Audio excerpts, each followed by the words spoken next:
Yo, what's going on, guys? It's your boy Otaku Heaven coming at you with another anime episode review. Today I'll be reviewing episode 2 of the Phantasy Star Online 2 anime adaptation. Now, this anime starts off introducing a new classmate to Itsuki's class. Aika is basically like a database in a way. She describes herself just like a manga character would describe herself, or any kind of person in the military would describe herself, and plays everything out like she's on a mission, which she may be, but we don't know much about it yet. Anyway, the whole time that she's introducing herself, Itsuki's just sitting back there, like, noticing all these things that she's actually introducing herself like she's from the military or either from a manga, like Itsuki said. And all the other guys are just, going dreamy over her because apparently she's extremely hot. Now, sometime after her introduction, Itsuki gets up to walk and go to the restroom. And shortly after, Aika gets up and follows him around. So Aika's got some kind of interest with him already. And she actually follows him all the way to the bathroom, which was pretty funny when he looked over to the right and he realized he was going to the restroom. And then she's over there just looking down at his junk and everything. But anyway, moving along, we see him play a little bit more of PSO2, and he's really kicking ass. What it looks like, he's taking down monsters left and right. And then, after the whole thing was over with, Soro, the robot, the or the cast race, whatever you want to call it, actually starts griping at him about, how he was doing very poorly, even though Itsuki was like, I think I did very good again today. I'm getting pretty good at this. So Soro starts griping at him, telling him all the things that he did wrong. So later on in the day, he failed to give in his report the next day, and he talks to his buddy and was telling him his buddy exactly what's going on. And he goes, "Well, what level are you?" Itsuki goes, "I'm level 15 at this point." He tells him, "Well, no wonder he was mad if he's always behind you.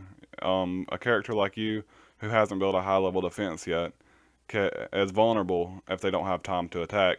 So he was blocking your back pretty much the entire time. It's a very common mistake in any MMORPG with basically class type classes who all raid a dungeon, like 3 or 4 people. The only exception would be like RuneScape is the only MMO that doesn't have that. But moving along, we see that he quit playing the game for about 2 days, and through those 2 days, he had to introduce Aika all the way around the school. And basically, he introduced Aika to all the places except for the girls' dorm, and he went to go to bed. And as he was going to bed, he Aika snuck in his room and jumped on top of him, like, in a very suggestive manner. And she looks at him and says, "Your defenses are open." The whole time he's dreaming about the student council president trying to give him a kiss or something. Then he wakes up and basically they both get in trouble. Aika actually doesn't have to do anything because she's new and she didn't know much about the whole boarding school that they're at.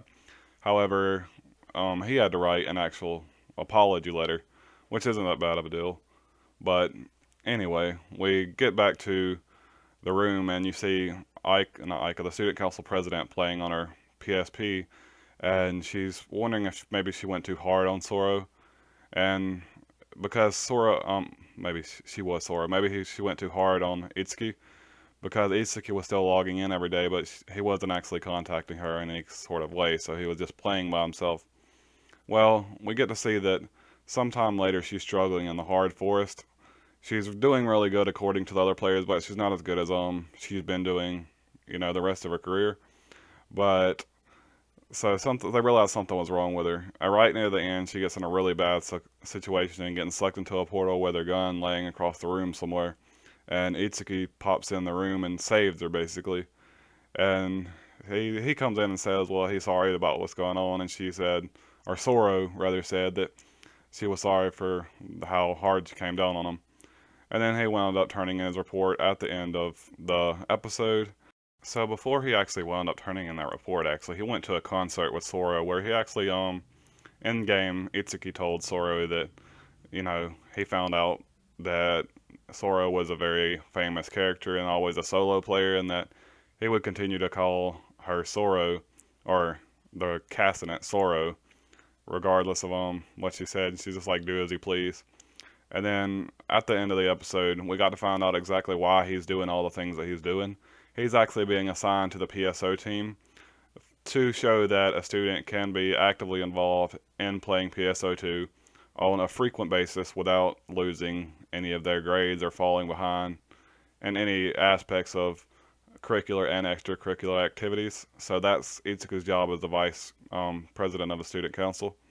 And he also prepared all the other papers that were requested by the lower members of the student council. So they were like, he's actually a pretty good find after all, even though they all objected at the very beginning.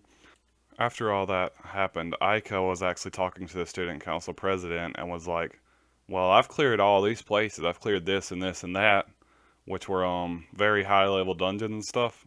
Well, it was what the student council president said, and she was very excited about Aika being that good of a player. So she requested that Aika actually help Itsuki and all of her endeavors, and included her as a special employment for the student council that's above Itsuki and above everyone else as well. So the chain now is from the student council president to Aika to Itsuki to all the lower members.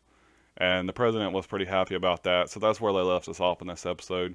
Overall, I believe this episode was pretty good in the sense that if you've ever played an MMORPG, you know that these little learning sections are vital to your success, because if you have one scrub on your team, it can kill it for everybody else. Even if you have an eight players team and that one dude fails at one area, but somebody important, then it's all over with from there. Now, from Phantasy Star Online 1, I don't think that was truly the case, but PSO2 seems to be a bit more team oriented, so I think it is actually the case in this. So this episode was good in character advancement for Itsuki, a new layout for actually building the team between Soro, Itsuki, and Aika. That's at least three team members so far.